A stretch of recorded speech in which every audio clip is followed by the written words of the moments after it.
সকাল হতেই মাহা নিজেকে আবিষ্কার করে তার নিজস্ব রুমে। গায়ের উষ্ণতা এখন স্বাভাবিক পর্যায়ে, মাথা ব্যথাটাও আর নেই। মাহা আড়মোড়া ভেঙে জোরে শ্বাস টানে। শরীরটা কেমন চনমনে, তবে নিজের দিকে তাকাতেই আটকে উঠে গেছে সময়ের জন্য। নিজের পরনে নতুন কামিজ জড়ানো, তবে মুহূর্তে তার মনটা স্থির হয়। ভাবে রাতে হয়তো তার মাই এসেছিল, তিনি হয়তো জামাটা বদলে দিয়েছেন। মাহা বেড থেকে নেমে আয়নার সামনে গিয়ে দাঁড়ালো। মুখের নির্জীবভাবে অনেকটাই কমে এসেছে। আয়নায় নিজেকে দেখে কেমন পূর্ণ অনুভব করে সে। এই অনুভূতি তার কাছে নতুন নয়। প্রথমবার এই অনুভূতি হয়েছিল সেদিন, যেদিন আহাদ তাকে কাছে টেনেছিল। আহাদের কথা স্মরণে আসতে মাহা থমকে যায়। ভাবে লোকটার কাছে তো কাল রাতে যাওয়াই হয়নি। মানুষটা একটাবার কি তার খোঁজ নিল না? কাল যখন আকশা বেগম সর মেরেছিলেন তখন আহাদ ওনাকে কিছুই বলেনি। মাহাকে কোনো সান্ত্বনাও দেয়নি, এমনকি মুখের উপর দরজাটা পর্যন্ত বন্ধ করে দিয়েছিল। মাহাকে কি তাহলে আহাদ ভুলেই গিয়েছে সত্যি? মাহার ব্যবহারেই কি সে দূরে সরে গেছে? মাহার বুকটা কেমন মোচড় দিয়ে ওঠে। অজান্তে নোনা পানি জমে ওঠে চোখের কোণে, কার্নিশ বেয়ে জড়িয়েও পড়ে কয়েক ফোঁটা। সে আলগোছে চোখের পানি মোছে। ফ্রেশ হয়ে নিচে আসতেই চিৎকার চেঁচামেচির স্বর শুনতে পায়। মাহা দ্রুত পায়ে সেদিকে এগিয়ে যায়। তুই বিয়ে করবি না? আমার এসব আর ভালো লাগছে না, চলে যাব এখান থেকে। যে সংসার আমার আপন নয়, সেই সংসারে থেকে কী লাভ? আকশা বেগম ভাঙা ভাঙা কণ্ঠে কথাটা বলে। ড্রয়িং রুমে সকলে উপস্থিত। খাবার টেবিলেই আকশা বেগম আহাদ আর পৃথার বিয়ের কথাটা তোলেন, কিন্তু সকলেই এই বিয়ের বিরোধিতা করেন। তোমাকে কোথাও যেতে হবে না মা, আমি এমনিতেও আবার ফিরে যাচ্ছি। আমার মনে হয় আমি জোর করে তোমাদের মাঝে চলে এসেছি। আমি চলে গেলে দেখবে সব প্রবলেম সলভ। আহাদ খেতে খেতেই কথাটা বলে, কিন্তু খাবার টেবিলে যেন ছোটোখাটো একটা বজ্রপাত হয়। মাহা সিঁড়ি দিয়ে নামছিল, কিন্তু তার পা জোড়া সেখানেই ঠায় দাঁড়িয়ে যায়। নিচে আসার মতো শক্তি আর সে কুলোতে পারে না। মুহূর্তে বুকটা কেমন মোচড় দিয়ে ওঠে তার। মনের মাঝে হাহাকার দেখা দেয়। অবাধ্য অশ্রুরাও জোরে পড়ে কয়েক ফোঁটা। এত কষ্ট কেন হচ্ছে তার? দমটা আটকে যাচ্ছে। মনে হচ্ছে এখনই বুঝি জানটা বেরিয়ে আসবে। চলে যাবে মানেটা কি? কেন চলে যাবে? আকশা বেগম অবিশ্বাস্য কণ্ঠে কথাটা বলে ওঠেন। তবে আহাদের গা ছাড়া ভাব, থাকতে ইচ্ছে করছে না, তাই চলে যাব। ওই মেয়ের জন্য তুই? প্লিজ মা, আমি কারো জন্য যাচ্ছি না। এমনিতেও আমি কয়েকদিনের জন্য এসেছিলাম, সময় ফুরিয়েছে তাই চলে যেতে হবে। সেখানে অনেক কাজ, তাই এসব কান্নাকাটি বন্ধ করো, আমার ভালো লাগছে না। হ্যাঁ, মায়ের কান্না তো ভালো লাগবে না, ভালো লাগবে তো অন্য কাউকে, তাই তো চলে যাওয়ার জন্য এমনটা করছিস। আমার নিজের মনের কাছে কারো জোর খাটে না, আমার ইচ্ছে হয়েছে তাই চলে যাব। অন্য কাউকে এর মাঝে তুমি টেনো না। তোমার যাওয়ার কি দরকার আহাত? এখানে থেকেই তো ব্যবসার হাল ধরতে পারো। নিজের কথা না ভাবো, আমাদের কথাটা তো ভেবে অন্তত থেকে যাও। কেন চলে যাওয়ার জন্য এমনটা শুরু করেছ? কত বছর পর তোমাকে পেলাম। আগেরবার তো হঠাৎ করে উদাও হয়ে গেলে, হঠাৎ করে ফিরে এসে বললে তোমার বিয়ে হয়ে গেছে, বিয়েটা তুমি মানো। এসব কি কোনো ছেলে খেলা? তোমার যখন মন যেটা চাইবে তুমি সেটাই বারবার করবে, কারো কথা একটাবারও কি ভাববে না? আহাদ কিছুই বলে না, মোট কথা তার কিছু বলতে ইচ্ছে করে না। আরবাজ চৌধুরী বিরক্ত হন ছেলের প্রতি, মনে মনে কষ্ট পান বটে। কবে ফিরবে ভেবেছ? ভাবছি ওখানেই সেটেল হয়ে যাব। আহাদের এই কথা আরবাজ চৌধুরী সহ বাকিরাই বাকরুদ্ধ হন। আহাদের মামা এতক্ষণে মুখ খোলেন। তুই এভাবে চলে যেতে পারিস না আহাদ, তুই বাবা মায়ের একমাত্র পুত্র সন্তান, সবার পরে তোকে সংসারের হাল ধরতে হবে। আর তুই যদি এভাবে চলে যাস, ব্যাপারটা কি ভালো দেখাবে? যেতে হবে মামা। ব্যাস, ছোট্ট একটা কথা বলে আহাদ আবারও খাওয়ায় মন দেয়। ওই যে এসেছেন মহারানী, এবার শান্তি তোর? এভাবেই ছেলেটাকে কেড়ে নিতে চেয়েছিলিস তো? এভাবেই দূরে সরিয়ে দিতে চেয়েছিলিস? এবার তো শান্তি পেয়েছিস, তাই না? আকশা বেগমের ঝাঁঝালো কণ্ঠে সবাই মাহার দিকে চায়, তবে মাহার কানে হয়তো আকশা বেগমের কথাগুলো প্রবেশই করেনি। সে তো অপলক সে আছে আহাদের দিকে, দৃষ্টির কোনো নড়চড় নেই। সে খুঁটে খুঁটে আহাদকে দেখছে, তবে বুকের মাঝে সে জ্বর বয়ে চলেছে। তার খবর কি কেউ রাখে? রাখে না। আহাদ খাবার খেয়ে উঠে দাঁড়ালো। নিজের রুমের উদ্দেশ্যে পা বাড়াতেই শুনতে পায় আরবাজ চৌধুরীর কণ্ঠ। মেয়েটাকে এভাবে রেখে চলে যাওয়ার মানে কি? আহাদ এতক্ষণে মাহার দিকে চায়। মেয়েটির চোখ দুটো বেশ সময় নিয়ে পরখ করে, চোখের মাঝে মনের কষ্টকে খুঁজে নেওয়ার তীব্র প্রয়াস চালায়। সফলও হয় বটে। আহাদ মাহার চোখে চোখ রেখে বলল, মাঝে মাঝে অন্যের সুখের জন্য নিজের জায়গাটা ত্যাগ করতে হয় আব্বু। কারো ত্যাগেই হয়তো অন্যের সুখ নিহিত থাকে। তাই তো অন্যের সুখে বাধা হলাম না। যদি অপরাধ হয় তো আমি অপরাধী, তাও অন্যের সুখের মাঝে আর আসবো না। কথাটা বলে সেখানে আর দাঁড়ালো না আহাদ, উঠে যায় সিঁড়ি বেয়ে। মাহা দাঁড়িয়ে রয় ঠাই, বোঝার চেষ্টা করে আহাদের কথাবার্তা। বুঝেও ফেলে যার দরুন অশ্রুরা বাধ্যহীনভাবে জোরে পড়ে। সে আর রুমের পানে যায় না, বেরিয়ে যায় বাড়ির বাহিরে। আকশা বেগম বসে বসে কাঁদছেন। ওনাকে সান্ত্বনা দিচ্ছেন আহাদের মামি সুমকি বেগম ও পৃথা। ফুফি, তুমি কেঁদো না, দেখবে সব ঠিক হয়ে যাবে। কিচ্ছু ঠিক হবে না, আমার আহাদ ওই মেয়ের বসে চলে যাচ্ছে। কি হবে এবার? আর তো ফিরবে না সে। আকশা বেগম আহাজারি করতে লাগলেন, কিন্তু পৃথার ঠোঁটের কোণে ফুটে ওঠে রহস্যময় হাসি। আহাদ ভাইকে যাওয়ার অনুমতি দাও ফুপি। পৃথার কথায় আকশা বেগমের কান্না থামে। তিনি অবিশ্বাস্য দৃষ্টিতে পৃথার দিকে চান। তবে ধমকে ওঠেন চুমকি বেগম। এসব কী ধরনের কথা পৃথা? আহাদকে যাওয়ার অনুমতি দিবে মানেটা কি? সে গেলে আর ফিরবে? বোকার মতো কথা কেন বলিস তুই? বিয়েটা আদৌ করতে চাস তো? আরে পুরো কথাটা তো বলতে দাও। কি কথা? আহাদ ভাইকে বলো মাহাকে ডিভোর্স দিয়ে তবেই যেতে। তারপর আহাদ ভাই যখন চলে যাবে আমরাও বিশা বানিয়ে আহাদ ভাইয়ের কাছে চলে যাব। তখন ওখানে আমি ওনার মন জুগিয়ে চলার চেষ্টা করব। একদিন না একদিন আহাদ ভাই আমার প্রেমে পড়বেই। তখন আমার জন্যই ওনাকে ফিরে আসতে হবে। ছেলেদের মন আজকাল তো এমনই হয়। জানো না, বউ থাকতেও সবাই পরকিয়া করে, সেখানে বউ না থাকলে সে আমার মাঝে তো মজবেই। ফ্রিদার কথায় আকশা বেগম আর চুমকি বেগম বেশ খুশি হন। আকশা বেগমের মুখে এতক্ষণে হাসি ফুটে ওঠে। এই না হলে আমার ভাইজি, তোর পেটে পেটে এত বুদ্ধি, তুই এই বাড়ির যোগ্য বউ হবি। এমন প্রশংসায় হাসে পৃথা। তাহলে সুযোগটা কাজে লাগাও ফুপি। আহাদ ভাই বিয়েটা চাইছে না, তাই তো চলে যেতে চাইছে। লোহা গরম থাকতে থাকতে হাতুড়ি মেরে দাও, ডিভোর্সটা ওদের করিয়ে দাও। মধ্যরাত্রি আহাদ নিজের রুমের বেলকনিতে দাঁড়িয়ে আছে। মন বলছে মাহা আবারও আজ আসবে, তবে এসে এসে সে আসলে করবেটা কি সেটাই আহাদ দেখতে চাইছে। তার ভাবনা মতোই তার রুমে কেউ প্রবেশ করে। আহাদ হাসে। এবার তো তোমাকে ধরা দিতেই হবে সুইটহার্ট, সেই সব ব্যবস্থা আমিই করব। আহাদ দৃষ্টি বাহিরেই তাক করে দাঁড়িয়ে আছে। কেউ এসে তাকে বেশ শক্ত করে জড়িয়ে ধরে, খুব শক্ত সে বাঁধন। তবে আহাদের এই স্পর্শ মোটেও ভালো লাগে না। সে বাঁধন খুলে পিছনে তাকাতেই দেখতে পায় পৃথাকে। মেয়েটা কেমন হাস্যোজ্জ্বল মুখে তার দিকে তাকিয়ে আছে, কিন্তু মেজাজ বিগড়ায় আহাদের। এটা কি ধরনের অসভ্যতামি পৃথা? আহাদের মেজাজি কণ্ঠে বর্গে যায় পৃথা। আমতা করে বলতে থাকে, আমি তো তোমাকে, এক্ষুনি বেরিয়ে যাবি তুই, জাস্ট লিভ। আহাদের কণ্ঠে পৃথার সমস্ত নারী সত্তা কেঁপে ওঠে। ছেলেটাকে সে এমন ব্যবহার করতে কখনোই দেখেনি। ভাইবোনদের সাথে সে বরাবরই শান্তভাবে কথা বলার চেষ্টা করে, যদিও সবাই তাকে খুব ভয় পায়, তবুও। আমি তো লিভ। পৃথা দাঁড়িয়ে থাকতে পারে না, দৌড়ে বেরিয়ে যায় রুম থেকে। পথের মধ্যেই দেখা হয় মাহার সাথে, তবে সে আপাতত পাত্তা দেয় না সেই সবকে। আহাদ তাকিয়ে আছে দূর আকাশে, মনে মনে অনেক কিছুই ভাবছে। নিজের করে পেতে চাইছে মাহাকে। মনটা যে বড্ড শূন্য হয়ে আছে, বড়ই তৃষ্ণার্ত সে। একটু শান্তির বর্ষণ প্রয়োজন, না হলে মনটা যে বড্ড নাজেহাল হয়ে যাচ্ছে। শরীরে অন্য কোনো রমণীর স্পর্শ সারা শরীরকে কেমন জ্বালিয়ে ছেড়ে দিচ্ছে। সে চোখ খিঁচে বন্ধ করে নেয়। আবারও শরীরের মাঝে কেউ স্পর্শের প্রলেপ আঁকে, তবে সে প্রলেপকে দীর্ঘস্থায়ী হতে দেয় না হাত।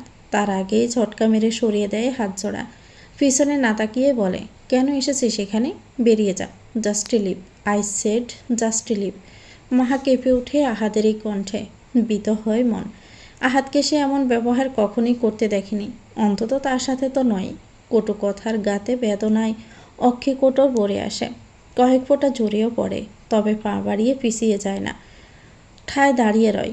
পিছনে এখনও কারো উপস্থিতি বুঝে এবার পিছু ঘুরে আহাদ। পৃথা ভেবে কিছু বলতে যাবে, তার আগেই দৃশ্যপটে ভেসে ওঠে মাহার মুখখানি। অভিমানিনীর নেত্র জোড়ে অশ্রু জল টলটলে। আহাদ যেন বাকরুদ্ধ হয়। পৃথা ভেবে মাহাকে অনেক কিছুই সে বলে ফেলেছে, নিজে থেকে দূরে সরিয়ে দিয়েছে। এসব ভেবেই ভিতরটা অনুশোচনায় দগ্ধ হয়। মেয়েটা যে তাকে ভালোবাসে, এখন কি অভিমান করে দূরে সরে যাবে? আহাদ সইতে পারবে তো? মরে যাবে না? তুই অন্য কাউকে আশা করেছিলেন বুঝি? মাহার শীতল কণ্ঠস্বর, যা আহাদের ভিতরের সত্তাকে নাড়িয়ে দেয়। সে তো কোনো অন্যায় করেনি, তাও যেন অজানা কারণে ভয় পায়। তবুও নিজেকে স্বাভাবিক রেখে প্রশ্ন করল, তুই এখানে আসতে পারি না বুঝি?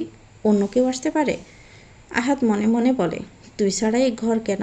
এ মনে অন্য কারো স্থায়িত্ব আমি বরদাস্ত করি না মাহা। আহাদকে চুপ থাকতে দেখে মাহা জ্বলে ওঠে, প্রজ্বলিত হয় তার আখিদয়। আহাদকে অবাকের সর্বোচ্চ পর্যায়ে পৌঁছে সে তার টি শার্টের কলার চেপে ধরে, টেনে নিয়ে আসে নিজের সামনে। ওইদিকে মাহার এমন কাণ্ডে হতভম্বের ন্যায় তাকিয়ে থাকে আহাদ। মাহার রক্তিমবর্ণ চোখ জোড়া দিয়ে যেন আগুন জ্বলছে। ফ্রিথা আপনাকে জড়িয়ে ধরেছিল? আহাদ যেন মাহার প্রশ্নে অবাকের সপ্তম পর্যায়ে পৌঁছায়। এতটাই অবাক হয় যে মাহার প্রশ্নের উত্তর দিতেই ভুলে যায়। উত্তরের আশায় সিক্ত নজরে চেয়ে আছে মাহা। অনেকক্ষণ কেটে গেলেও আহাদের দিক থেকে কোনো উত্তরই আসে না। মাহা ক্ষিপ্ত হয়, আহাদের টি শার্ট টান দেয় আরও একটু জোরে। কি বলেছি শুনতে পাননি? উত্তর কেন দিচ্ছেন না বলুন? ফ্রিথা আপনাকে জড়িয়ে ধরেছিল। আহাদের সরল সহজ স্বীকারোক্তি, আর সে স্বীকারোক্তিতেই বুঝি জ্বলে ওঠে মাহা। কঠোর দৃষ্টিতে সে বলে, কেন ধরবে বলুন? ও আপনাকে কেন জড়িয়ে ধরবে? কেউ যদি চেয়েছে নিজের জায়গা ছেড়ে দেয়, অন্যরা তো সুযোগ খুঁজবেই, তাই না মিস চৌধুরী? আহাদের কথায় মাহার হাত আলগা হয়ে আসে। ভাবে সে জায়গা ছেড়ে দিতে চাইলেই সবাই ঢুকে পড়বে কেন? আহাদ কি অন্যের সম্পত্তি? সে তো মাহার বর, তার দিকে নজর কেন দিবে? মাহা সেই চোখ তুলে নেবে না। অন্যরা সুযোগ খুঁজলে আপনি সেই সুযোগের সদ্ব্যবহার করবেন? সুযোগ পেলে কে না সদ্ব্যবহার করতে চায়? মাহা এবার দাঁতে দাঁত চাপে। আপনি আপনি আপনাকে আমি মেরেই ফেলব। আহাদ আহাদ মাহা থেকে নিজের টি শার্ট ছাড়িয়ে নেয়। টি শার্টটিকে সামান্য ঝেড়ে বলল, আদরের সোহাগে মারলে আমিও মরতে পারি। আবার মেয়েদের আদর খুব পছন্দ। মাহা আহাদকে আরও চেপে ধরে। মেয়েদের আদর পছন্দ মানে? কতজন আদর করেছে আপনাকে? আর আপনি না বিবাহিত? বিদেশ গিয়ে এসব শিখে এসেছেন? তাহলে আমার সাথে যেটা করেছিলেন সবার সাথেও কি? শেষ বাক্যে মাহার কণ্ঠ ভেঙে আসে। আহাদ মনে মনে বেশ তৃপ্তি পায়। বিদেশ গিয়ে কিছুই করিনি, তবে বউ কাছে আসতে না দিলে পুরুষ মানুষ তো অন্য জায়গায় চুকচুক করবেই। আপনাকে আমি ভালো ভেবেছিলাম। এবার এবার না করে এখান থেকে যা, কাজ আছে আমার, ব্যাগ প্যাক করতে হবে। শেষ কথাটায় মাহার কণ্ঠস্বর ক্ষীণ হয়ে আসে। আহাদের যাওয়ার কথা শুনে মনটা আবারও হাহাকার করে ওঠে। অজস্র ব্যথারা এসে আবারও দানা বাঁধে। আপনি সত্যি চলে যাবেন? যেতে তো হবেই। কেন যেতে হবে? থেকে যান না। থাকার কোনো কারণ নেই, কোনো পিছুটানও নেই। আর যেখানে পিছুটান থাকে না সেখানে থাকার প্রশ্নই আসে না। কথাটা বলে আহাদ আলমারির কাছে চলে যায়, অপেক্ষা করে মাহার জবাবের। ছেলেটা খুব করে চায় মাহা একবার তাকে নিজের কাছে টেনে নিক, নিজের ইচ্ছেই। বাকি আহাদ নিজেই বুঝে নেবে। শুধু একটাবার বলুক সে ডিভোর্স চায় না, আহাদের কাছেই থাকবে।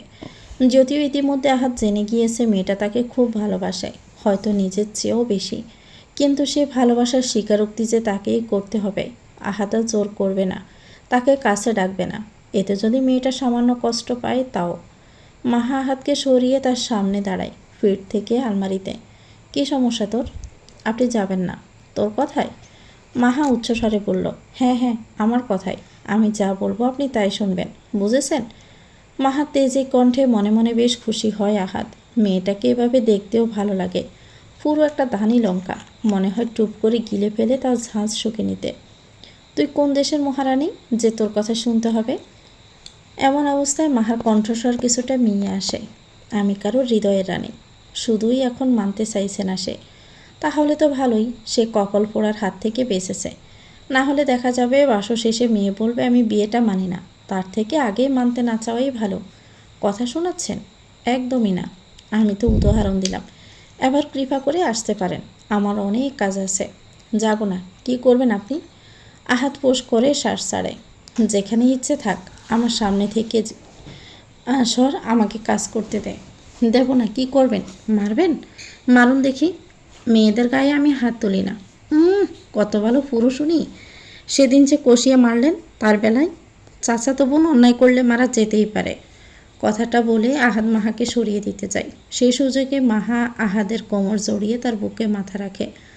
আহাদ তাকে সরায় না, তবে মুখ থেকে বার করে গা চালানো বাক্য। বেগানা পুরুষকে ছোঁয়ার আগে লজ্জা পেতে হয়। বর বুঝি বেগানা পুরুষ হয়? রুমে যা মাহা, এসব ভালো লাগছে না। আর হুটহাট এভাবে জড়িয়ে ধরবি না। মাহা এবার আহাদের কোমরে চাপ প্রয়োগ করে, কিন্তু মাহার নরম হাতের চাপে আহাদ ব্যথা পাবে কি? উপরন্ত আরও আরাম পায়। তো কে জড়িয়ে ধরবে? ওই শাকচুন্নিটা?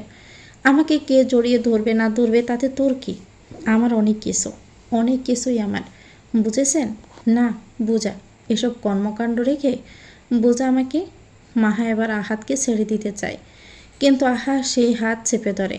এভাবে থেকে উত্তর দে ফার্স্ট, অনেক কাজ আমার। আহাত ভাই, বল জলদি, এত তাড়াহুড়ো কেন করছেন? আগে তো এমন করতেন না। আহাত কোনো উত্তর দেয় না, বরং বুকের মাঝে লেপ্টে থাকা প্রেয়সীর বুকে দুঃখ ফুকানির শব্দের প্রতিটা স্পন্দন পরিমাপ করতে থাকে। তার হৃদয়ে আহাদের নামে স্পন্দিত হচ্ছে, এটা ভেবেই যেন তার মনের সব ক্লান্তি ব্যাধি দূর হয়। একরাশ ভালো লাগার দোলারে এসে দোলা দিতে থাকে ক্ষণে ক্ষণে। আহাত ভাই, শুনছি, আপনার পিছুটান হওয়ার অনুমতি দেবেন আমায়? এমন নিদারুণ প্রস্তাবে কেঁপে ওঠে আহাত। বুকের মাঝে অসহ্য ভালো লাগারা ডানা মেলে উঠতে থাকে, সর্বাঙ্গ কেমন কেঁপে ওঠে। এমন আকুল আকুতি কি আহাত ফেরাতে পারে? কখনোই না। হঠাৎ আমার পিছুটান হওয়ার ইচ্ছে জাগলো যে, আমাকে নতুনভাবে কষ্ট দেওয়ার পন্দিয়াটা হচ্ছে। আহাদের কথায় মাহা একটুও মন খারাপ করে না, আরও শক্ত করে চেপে ধরে আহাদের কোমর নিজের সাথে একেবারে মিশিয়ে দৃঢ়কণ্ঠে বলল, আমি আপনাকে ভালোবাসি আহাদ ভাই, আর একবার নিজের মাঝে আমাকে ঠাঁই দিবেন? আহাদ মনে মনে হাসে। মেয়েটির ওই সহজ স্বীকারোক্তি তার হৃদয়ে যে কতটা প্রশান্তির ঢেউ তুলে দেয় সেটা কেবল সেই জানে। তবুও নিজেকে শান্ত রাখে, না হলে অশান্ত হয়ে গেলে এখন তাকে ঠেকানোই দায়ী হয়ে যাবে। দেবেন না? যে মেয়ে বিয়েটাই মানে না, আমাকে মানে না, তার কথা কতটা বিশ্বাসযোগ্য? আমার ভালোবাসা অনুভবের প্রথম দিন থেকেই আপনাকে আমি ভালোবাসি। আমি জানি আমার মধ্যে স্পন্দিত হওয়া আমার হৃদয় জানে যে কতটা তার আহাত ভাইকে ভালোবাসে। যদি প্রমাণ দেখানোর সুযোগ হতো, আমি আমার হৃদয়ের প্রতিটি প্রকোষ্ঠের থেকে উত্তর এনে দিতাম। তাহলে সেসব কী ছিল? কী কারণে এমন বারণ, এত কথা, ডিভোর্স চাওয়া? আমার মাথা খারাপ হয়ে গেছিল, তাই অমন করেছিলাম। আর কখনো অমনটা করব না, প্রমিস। মাহা সত্যিটা চেপে যায়। সে চায় না মা ছেলের মাঝে ঝগড়া হোক, মনের মাঝে তিক্ততা সৃষ্টি হোক। তোকে বিশ্বাস করা যায়? একটাবার বিশ্বাস করেই দেখুন না, এ মাহা আপনাকে কখনোই ঠকাবে না। আর বেশ, আমার ঠোঁটে একটা চুমু খাতো, দেখি বিশ্বাস করা যায় কি না তোকে। মাহা আহাদের পানে অবিশ্বাস্য দৃষ্টিতে তাকায়। ছেলেটা এক্ষুনি কেমন ভারী কণ্ঠে কথা বলছিল, হঠাৎ করে কণ্ঠস্বরের এমন পরিবর্তনে সে কিছুটা ঘাবড়ে যায়। চুমু দিতে বললাম, দিলে দে, না হলে যা এখান থেকে, বলে আহাদ মাহাকে ছাড়িয়ে নিতে যায়। তবে মাহা ছাড়ে না। দিচ্ছি তো, অমন করছেন কেন? ব্যস্ত মানুষের সময়ের দাম অনেক, জানিস না? বেশ, তাহলে কাজ করুন, আমি পরে আসব। ধার বাকি আমি পছন্দ না।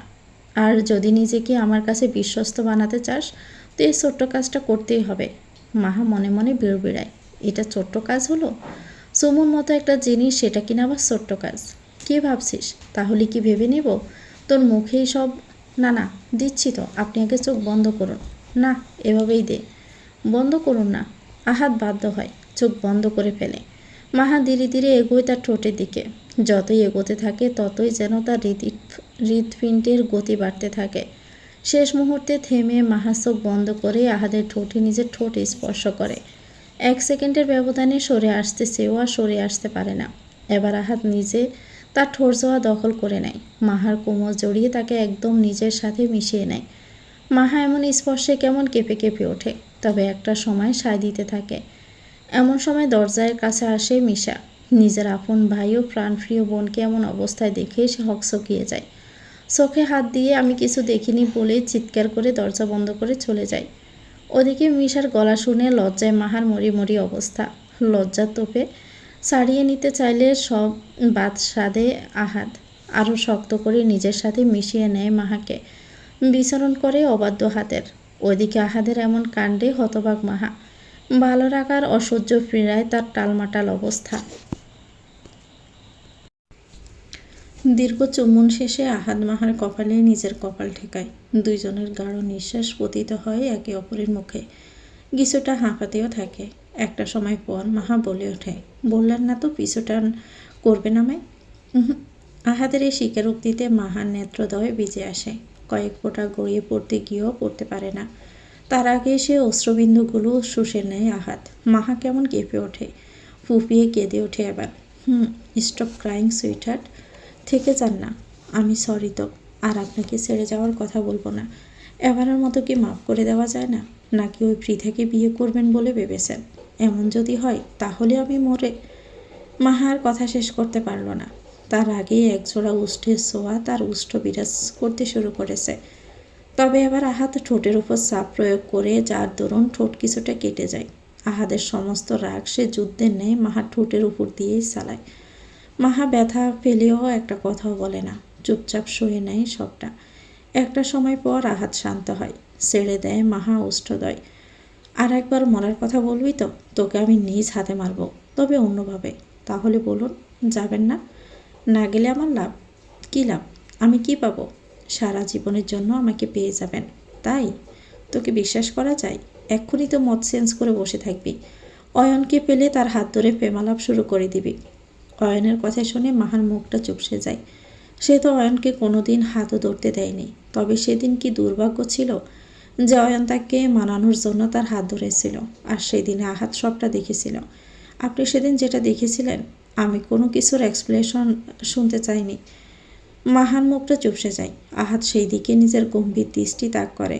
অনেক সাজা বাকি মাহা। বর থাকতে অন্য ছেলেকে বিয়ে করতে চাওয়ার অপরাধে তোকে কি সাজা দেওয়া যায় বলতো? নিজে নির্ধারণ কর নিজের সাজা, না হলে আমি শান্তি পাবো না। সাজা তো দিয়েছিলেন, জোর করে নিজের কাছে টেনেছিলেন।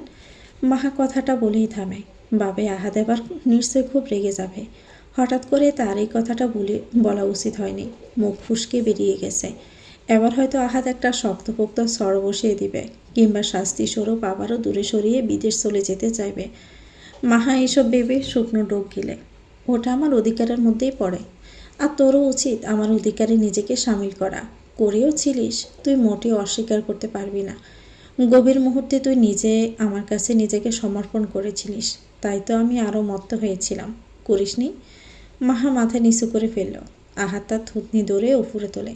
আমি অপরাধ করেছি, কিন্তু সে অপরাধে আরও গভীরভাবে তুই আমাকে টেনেছিস, সামিল করেছিস। কারণ আমি আপনাকে ভালোবাসি। তাহলে অন্য কাউকে কেন বিয়ে করতে চেয়েছিলিস? একটা বার আমার কথা মনে হয়নি? একটাবার বিয়ের কথা জানাতে ইচ্ছা করেনি? বাড়িতেও কেউ আমাকে জানালো না। কেন? কিসের জন্য? আহাদের রাগ মিশ্রিত কণ্ঠে মাহা কেঁদে দেয়। এই তো কত কাছে ছিল, মাহাকে ভালোবেসেছিল। যদিও এখনও কাছেই আছে, কিন্তু মাহাকে আবার দমকাচ্ছে। ভালোবাসার বউ মাহা তার মাঝে খুঁজে পাচ্ছে না। বাচ্চাদের মতো কাঁদবি না মাহা, আমার কথার জবাব দে। আপনি তো চলে গেছিলেন, খোঁজ নিয়েছিলেন আমার? বলেছিলেন যে ভালোবাসি? নাও তো বলিনি, হ্যাঁও বলেননি। মাহা অভিমানী কণ্ঠে কথাগুলো বলল। আহাদ আবার থেমে যায়। যেসব প্রশ্ন যে তার প্রেয়সীকে কাঁদিয়ে ছাড়ছে, সেসব প্রশ্ন সে আর করবে না ঠিক করেছে। আচ্ছা, আর কিছু বলবো না, কাঁদে না যান। কথাটা বলে আহাদ মাহার চোখের পানি মুছে দেয়। আলতো হাতে তাকে জড়িয়ে ধরে। মাহা। আহাদ দৃঢ় কণ্ঠে ডাক দেয়। মাহা নাক টেনে জবাব দেয়, হুম। আমাকে মাফ করে দিস। আমি যেদিন ওসব করতে চাইনি, আসলে তোকে নিজের কাছে রাখার আর কোনো পথ খুঁজে পাইনি। আমি পাগলের মতো ছুটে এসেছিলাম, তোর সাথে যোগাযোগও করতে পারছিলাম না। উন্মাদ বদ্ধ পাগল হয়ে আমি ওসব করে ফেলেছি। তোকে তোর নারীর সত্তায় তোর অনুমতি না নিয়েই আঘাত করেছি, তোকে জোর করেছি। সব কিছুর জন্য আমাকে মাফ করে দিস মাহা। তুই আমাকে ভালোবাসিস সেটা জানার পর অপরাধবোধ কমলেও মনের মাঝে একটা পাথর জমে আছে। মাফ করে দে মাহা, একটা বার বল মাফ করেছিস। মাহা শক্ত করে আহাতকে জড়িয়ে ধরে। আপনার অধিকার ওটা, আমি সম্পূর্ণটাই আপনার। সেখানে অনুমতির কোনো প্রয়োজন নেই। তাহলে আমাকে মাফ করে দিয়েছিস? হুম। আহাতের ঠোঁটের কোণে হাসি ফুটে ওঠে। রোজকার মতো আজও আমার রুমে চলে আসবি, তবে এবার আর লুকিয়ে নয়, আমার সজ্ঞানে। তার মানে কি আপনি জেগে থাকতেন? মাহা শুকনো ডোক গিলে কথাটা বলল। আহাদ রহস্যময়ী হাসি হেসে বলল, প্রেয়সীর সঙ্গ পেতে তো জেগে থাকতেই হতো, না হলে কি আর জানতে পারতাম সে যে আমাকে কতটা ভালোবাসে। আপনি সব জেনেও এসব করলেন, চলে যেতে চাইলেন? জানতাম, কিন্তু তাও তোর মুখ থেকে শুনতে চেয়েছিলাম। ভালো লাগে তো, কেন বুঝিস না? ফ্রিতার সাথে যদি বিয়ে দেবে বলছে, ওটার কি হবে? আমি কিন্তু আপনাকে মেরে ফেলবো। আমি আছি তো, সব সামলে নেব। মাহার কিছু বলে না, লেপ্টে রয় আহাদের বুকে। আহাদের রুম থেকে বেরিয়ে পৃথা আকশা বেগমের রুমে গিয়ে থামে। কেঁদে কেঁদে সবটা বলতে থাকে ওনাকে। আকশা বেগম অনেকক্ষণ ধরে মেয়েটাকে শান্তা করায় লিপ্ত হন, নানান সান্ত্বনার বাণী আওড়ান। কাঁদে না মা, আমি তো আছি। আজকেই আহাদের সাথে আবার কথা বলবো, চলে যেতে বলবো তাকে, তারপর তোকেও পাঠিয়ে দিব। আহাদ ভাই আমাকে মেনে নেবে না, কখনোই নেবে না। ছেলেদের মন বলতে কতক্ষণ, কিন্তু আমি আসি তো। আগে আহাদকে বিদেশ চলে যেতে বলি, তারপর অয়নের সাথে কথা বলবো। আহাদ না থাকলে ওই মেয়ে অয়নকে বিয়ে করতে বাধ্য হবে। তারপর তোর রাস্তা পরিষ্কার, আহাদ তোর হবে। সত্যি হবে তো? আরে হবে হবে, না হয়ে যাবে কোথায়, হতেই হবে। পৃথা তার ফুপির কথা বিশ্বাস করে নেয়, আনন্দে জড়িয়ে ধরে আকশা বেগমকে। ডিনারে আজ মাহা আগে থেকে এসে বসেছে, মনটা কেমন চনমনে। হেনা বেগম মেয়েকে এমন রূপে দেখে হাসেন, তবে আহাদের চলে যাওয়ার ব্যাপারটা নিজেও চিন্তায় আছেন, বুঝতে পারেন না আহাদের চলে যাওয়ার কথা শুনে তাও মেয়েটা হাসি খুশি আছে কি করে। মিশা এসে বসে মাহার সামনে স্যারে চোখ দিয়ে বারবার ইশারা করে মাহাকে নানান লজ্জায় ফেলে সে। মাহাও লজ্জায় মাথা তুলতে পারে না, সব দোষ দেয় আহাদকে। লোকটা দরজা খোলা রেখে রোমাঞ্চ শুরু করে দিয়েছিল। যদি অন্য কেউ আসতো, মাহা তো লজ্জায় কাউকে মুখই দেখাতে পারত না। পরপর সকলে এসে খাবার টেবিলে বসলো। অবশেষে আসে আহাদ। এসে সে মাহার পাশে চেয়ারে বসে। মাহার কেমন হাসপাস শুরু হয়। হেনা বেগম আর আকশা সবাইকে খাবার পরিবেশন করেন। খাবার টেবিলে পিনপতন নীরবতা। চুমকি বেগম ইশারায় ননদকে কিছু বোঝান। কাশেম সাহেব চুপচাপ খাচ্ছেন, তবে গলা দিয়ে খাবার নামছে না পৃথা। আহাদ মাহার পাশে বসেছে এটা মানতে তার ভীষণ অসুবিধা হচ্ছে। মনে মনে হিংসায় জর্জরিত হচ্ছে সে। তাহলে কবে যাচ্ছিস আহাদ? নীরবতা ভেঙে আকশা বেগমের কথাটা যেন ঝংকার তুলে দেয়। কবে যাচ্ছে মানে এটা কি? আহাদ কোথাও যাবে না। আরবাজ চৌধুরীর বিরক্তিকর কণ্ঠস্বর। সে যেতে চাইলে যাক, মনের প্রশান্তি আনুক। আকশা বেগমের কথায় সবাই শান্ত থাকে। মাহা আর চোখে তাকায় আহাদের দিকে, তবে আহাদ নীরবে খেয়ে যাচ্ছে, যেন খাওয়াটাই এখানে মূল কাজ। তোমার মত পরিবর্তনের কারণ কি? সকালেই তো চাইছিলে না আহাদ চলে যাক, তাহলে এখন আবার চাইছো কেন? সে তো থাকতে চাইছে না, মাহাকে চাইছে না, তাহলে মনকে কেন কষ্ট দেবে? তার থেকে মাহাকে ডিভোর্স দিয়ে সে চলে যাক। আরবাজ চৌধুরী বিরোধিতা করে কিছু বলতে যাবে, তার আগে আহাদ বলে ওঠে, আমি কোথাও যাচ্ছি না, আর না মাহাকে ডিভোর্স দিচ্ছি। মাহা আমার সাথেই থাকবে, এই মুহূর্ত থেকে সারা জীবনের জন্য। বর্তমানে খাবার টেবিলে পিনপতন নীরবতা। আহাদের সম্পূর্ণ মনোযোগ খাওয়াতে, তবে বাকিদের হুঁশ উড়ে যাওয়ার মতো অবস্থা। বিশেষত আকশা বেগম ও ওনার ভাই ভাবির। বাকিরা অবাক হয়ে তাকিয়ে আছে। আহাদ যে হঠাৎ করে এমন ফুলটি খাবে সেটা কেউ বুঝে উঠতে পারেনি। মাহার দৃষ্টিতে আজ মুগ্ধতা। অবশেষে আহাদকে সে পেয়ে গেছে এটা ভেবেই মনের মাঝে অজস্র প্রজাপতিরা ডানা চাপটাচ্ছে। ভালোবাসার দোলা দুলিয়ে দিচ্ছে তার সমস্ত নারী সত্তাকে। তবে বড় মা নামক একটা ভয় এখনও তার মনে বর্তমান। এসব তুই কী বলছিস? এ না বললি বিদেশ চলে যাবি, এখানে থাকবি না। আকশা বেগমের কণ্ঠে অবিশ্বাস। ছেলে যে হঠাৎ করে এমন উল্টো চাল ছেলে দেবেন, সেটা তিনি একটুও বুঝতে পারেননি। বলেছিলাম, কিন্তু এখন যেতে ইচ্ছে করছে না। থেকে যাই বলো, তোমার তো ভালোই হলো। ছেলে দেশে থাকবে, এর থেকে খুশির আর কী হতে পারে? নাকি বিদেশ চলে যেতে বলছো? যাব, তাহলে মাহাকে নিয়ে যাই কেমন? না। আকশা বেগম একরকম চেঁচিয়ে উঠলেন। সেই চেঁচানোতে সবাই অবাক হলো খুব। এমন কেন করছো মা? তুই মাহাকে নিয়ে গেলে পৃথার কী হবে? আমার সাথে ওর কী খোঁজ? তাছাড়া আমি তো বিবাহিত। বিবাহিত ছেলের প্রতি অনুরাগ থাকাটা পাপ। তুমি কি এখন আমাকে পরকীয়া করতে বলছো? ভালো লাগবে সেটা? ঘরে একজন, বাহিরে একজন। ব্যাপারটা একটু দৃষ্টিকটু দেখায় না? আহাদের এই সুপ্ত অপমান গোগ্রাসে গিলে নিল পৃথা। চোখ বেয়ে গড়ে পড়ল নোনা জল। অপমানের শরীর কেমন শিহরিত। পৃথার বাবা উঠে দাঁড়ালেন। চুমকি বেগম আর পৃথাকে টেনে নিয়ে চলে গেলেন বাড়ির বাহিরে। উদ্দেশ্য নিজের বাড়িতে যাওয়া। এত অপমান তিনি নিতে পারবেন না। পেছন থেকে আকশা বেগম কত ডাকলেন, কিন্তু ওনারা ফিরলেন না। এবার আকশা বেগমের রাগ নিয়ে বর্তায় আরবাজ চৌধুরীর উপরে। আমার ভাই ভাবি এভাবে চলে গেলেন, আর তুমি তাদের আটকালে না? তোমার লজ্জা নাই বা থাকতে পারে, কিন্তু ওনাদের আছে, তাই তো ওনারা সম্মানের সাথে বেরিয়ে গেলেন। এখন আমিও ওনাদের আটকানো মানে ওনাদের আবারও অসম্মানিত হওয়ার সুযোগ করে দেওয়া, সেটা কি উচিত হতো? আকশা বেগম আর কিছুই বললেন না। রাগে গজগজ করতে করতে নিজের রুমের দিকে চলে গেলেন। উনি যেতেই আসাদ চৌধুরী আবার মুখ খুললেন। তুই কি সত্যি আমার মেয়েটার সাথে থাকতে চাস? জি ছোট আব্বু, আহাদের ছোট্ট উত্তর। তাতেই বুঝি হেনা বেগম ও আসাদ চৌধুরীর হৃদয় শান্ত হয়ে গেল। তাহলে কি মাহাকে আমার এবার থেকে ভাবি বলা লাগবে? মিশা কথাটা বলে মাহার দিকে ব্রু উঁচায়। তো যেমনটি ইচ্ছে তেমনভাবেই ডাকিস। ঠিক আছে ভাইয়া, আমি মাহাকে আজকে ভাবিজান বলে ডাকবো। মিশে একটু সুর করেই কথাটা বলে। মাহা চোখ বড় বড় করে তার দিকে তাকায়। সকলে খাওয়া শেষ করে যে যার কাজে বেরিয়ে পড়ে। মিশার মাহা ইউনিভার্সিটির উদ্দেশ্যে বেরিয়ে পড়ে। আহাদ নিজে তাদের ড্রপ করে দেয়। ইউনিভার্সিটি প্রবেশ করতে মাহার দেখা হয় অয়নের সাথে। সে মাহার সাথে দেখা করতে চাইলে মাহা তৎক্ষণাৎ মানা করে, কিন্তু অয়নের জোরাজুরিতে বাধ্য হয়ে কথা বলতে রাজি হয়। বর্তমানে ইউনিভার্সিটির পাশের একটা ক্যাফেতে বসে আছে মাহা ও অয়ন। তুমি তাহলে কি সিদ্ধান্ত নিলে মাহা? আমি আহাদ ভাইয়ের সাথেই থাকতে চাই স্যার, আর আপনি আমার থেকে আর কোনো আশা রাখবেন না। তুমি কি আমার সাথে এটা ঠিক করলে? আমি খুবই দুঃখিত। আমি জানি আমি আপনার সাথে যেটা করেছি সেটার ক্ষমার অযোগ্য। তাও যদি পারেন আমাকে মাফ করে দিবেন। আসি বলে মাহা সেখানে দাঁড়ালো না। অয়ন সিক্ত নয়নে তার যাওয়ার দিকে তাকিয়ে থাকে অপলক। রাত বেড়ে যায় নিজের নিয়মে, কিন্তু আহাদের ফেরার কোনো নাম নেই। মাহা আজ আহাদের রুমেই আছে। আকশা বেগমের সাথে সন্ধ্যার পর বেশ একরকম ঠান্ডা লড়াই চলেছে তার, তবে সে দমে যায়নি। বীর বিক্রমী নিজের অধিকারের জন্য লড়েছে, নিজের জায়গা বারবার আকশা বেগমকে বুঝিয়ে দিয়েছে। তবেই না আকশা বেগম দমেছেন। তবে রাগ এখনও কমেনি ওনার। আহাদ বাড়ি ফিরে রাত তখন 2টো। রুমের দরজা খুলতেই মাহার ঘুম পাতলা হয়ে আসে। পুরোপুরি ঘুম ভাঙার আগেই আহাদ ওয়াশরুমে চলে যায়। বেরিয়ে এসে দেখে মাহা বিছানায় বসে আছে। সে মাহাকে সম্পূর্ণ অবাক করে দিয়ে বেডের একপাশে গিয়ে শুয়ে পড়ে। চোখ বন্ধ করে ঘুমানোর পায়তারা করে। মাহা বেশ অবাক হয় আহাদের এমন কাণ্ডে। তার এমন খামখেয়ালিপনায় চোখ পেটে পানি আসার জোগাড় হয়। শুনছেন? এই শুনছেন? মাহা 2বার ডাক দেয়, কিন্তু আহাদের কোনো সাড়া নেই। মাহা এবার আহাদের কাঁধে হাত রাখতেই আহাদ সে হাত সরিয়ে দেয়। মাহা বুঝে আহাদ কোনো কারণে খুব রেগে আছে তার উপরে। আপনি কেন এমন করছেন? আমি কি করেছি?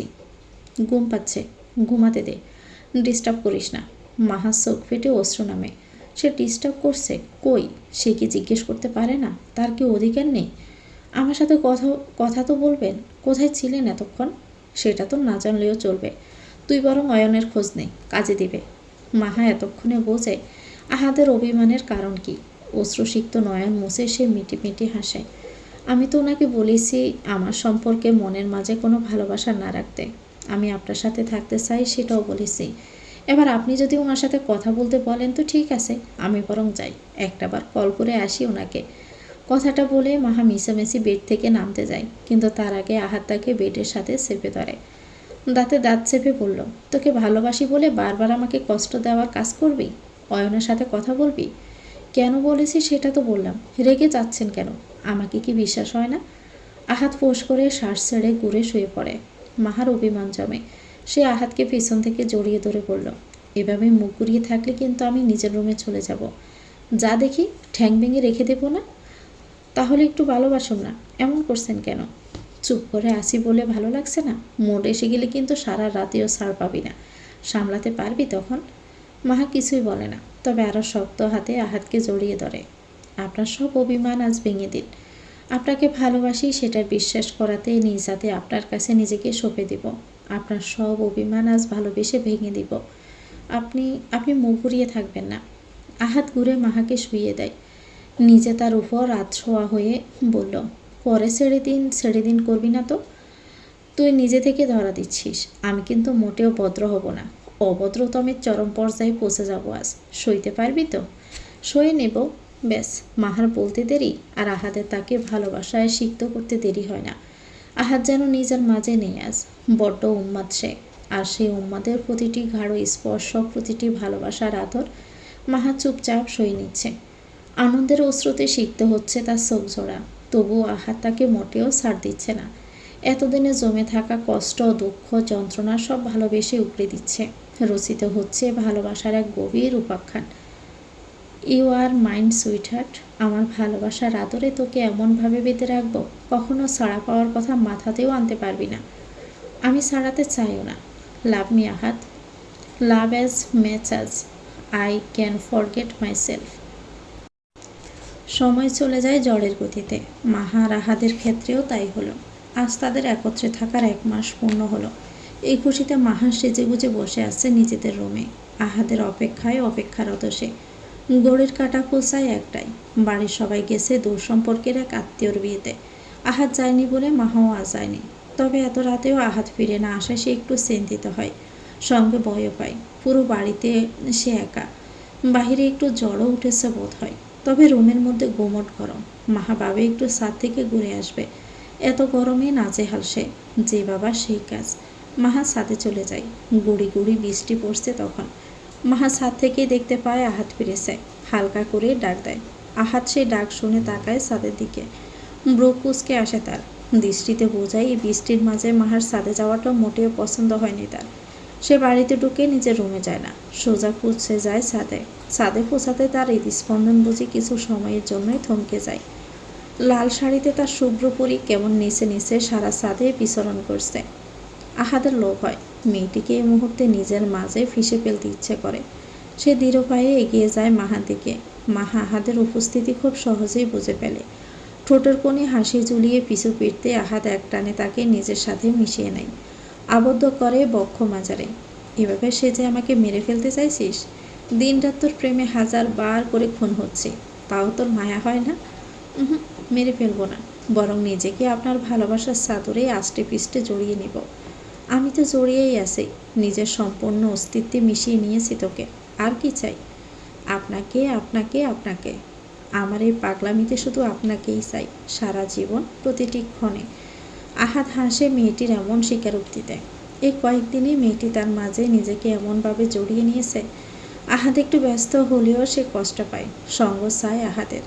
আহাদও তখন প্রেয়সীর ভালোবাসার চাদরে নিজেকে আরও বদ্ধভাবে আবদ্ধ করে। তোর পাগলামি সয়ে নেব, কিন্তু আমার এই পাগল করা প্রেম কি তুই সহ্য করতে পারবি? এতদিনে নিজেকে আপনার মতো করে গড়ে নিয়েছি, আপনার প্রতিটি আদরের অভ্যেস করে নিয়েছি, তাও বিশ্বাস হয় না? হয়তো ওজন্যই তো নিজেকে বারবার তোর মাঝে হারিয়ে ফেলি। এই যে এখন, এখন তো আবারও তোর মাঝে হারাতে ইচ্ছে করছে। সাথ দিবি আমার? মাহা মাথা নাড়ে। আহাত জড়িয়ে ধরে তাকে। কপালে ছোট্ট একটা ভালোবাসার পরশিকে বলে, আমার জীবন তোর নামে লিখে দিলাম, আমার ভাগের সমস্ত সুখ তোকে দিলাম, তুই শুধু আমার হয়ে থাক। আমি এই পৃথিবীর সমান ভালোবাসা তোকে এনে দেব। দেখতে দেখতে কেটে যায় আরও 2 মাস। এই 2 মাসে বদলে গেছে অনেক কিছু। বদলেছে মাহার শারীরিক গঠন। সে চিকন মেয়েটা কেমন হেলদি হয়েছে। আজকাল বিনা কারণে তার মেজাজ খিটখিটে থাকে, এমনকি সেই মেজাজ কখনো কখনো আহাদের উপরেও বর্তায়। তবে আহাদ কিছুই মনে করে না। সে আরও ভালোবেসে মেয়েটাকে শান্ত করে। সকাল সকাল সবাই নাস্তা করছিল। বাড়ির কর্তারা বসে খাচ্ছেন, আহাদও আছে সেখানে। তবে মাহা এখনও নামেনি। আহাদ আরও একবার ডাক দেয়। সিঁড়ি বেয়ে নিচে নেমে আসে মাহা। হঠাৎ করে তার মাথাটা ঘুরে যায়। সে রেলিং ধরে নিজেকে বাঁচাতে চাইলেও শেষ রক্ষার হয় না। তার আগে সিঁড়ি বেয়ে পড়ে যায় নিচে, অজ্ঞান হয়ে যায় মুহূর্তেই। বাড়ির সবাই কেঁপে ওঠে এমন দৃশ্যে। খাওয়া ছুটে যায় সবার। আহাদ দৌড়ে গিয়ে মাহার মাথাটা নিজের কোলের উপরে নিয়ে নেয়। রীতিমতো কাঁপছে সে। বয়ও কাঁপে চোটে, মুখ দিয়ে কোনো কথাই বের হচ্ছে না তার। হেনা বেগম দ্রুত গিয়ে পানি নিয়ে আসেন, মেয়ের মুখে পানি ছিটা দেন। মাহা পিটপিট করে চোখ খুলে আহাদ সহ বাকিদের দেখতে পায়। মাহা আহাদের কোমর জড়িয়ে আবারও অজ্ঞান হয়ে যায়।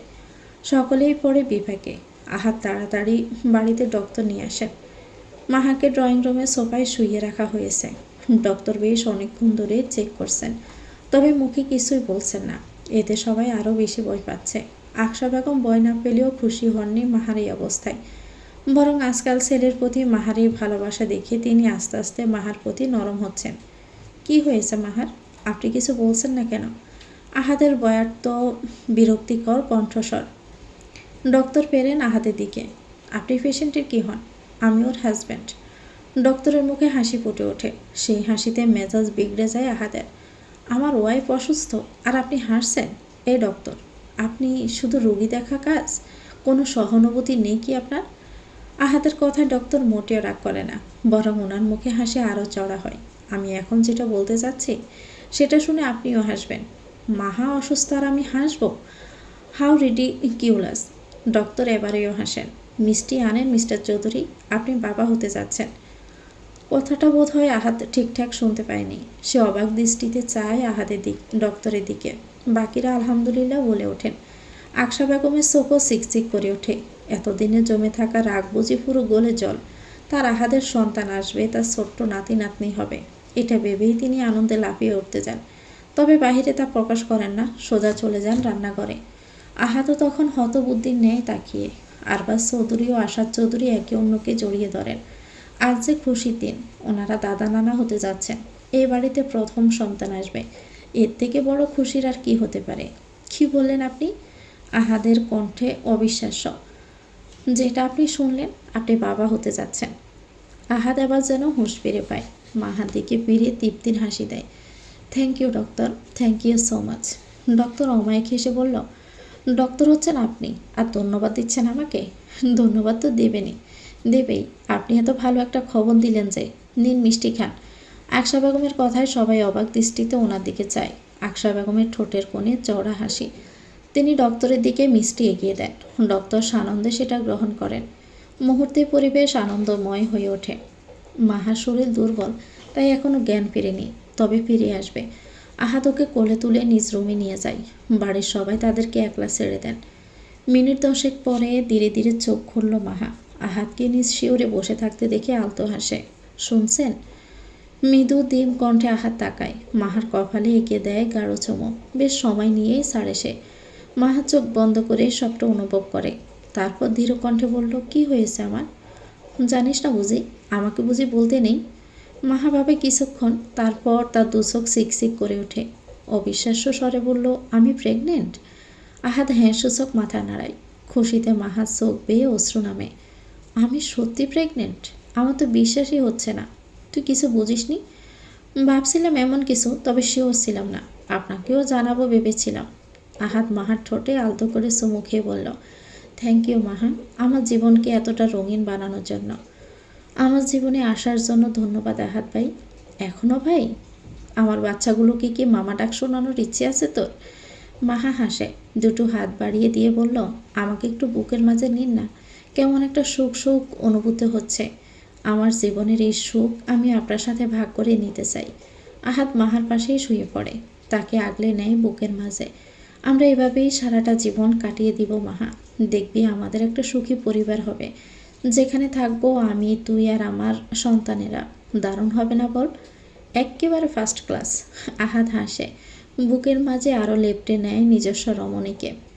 তো ভিউয়ার্স, গল্পটির নাম হচ্ছে প্রেম প্রেম পাগলামি। লিখেছেন রেবেকা। এটা গল্পের শেষ অংশ।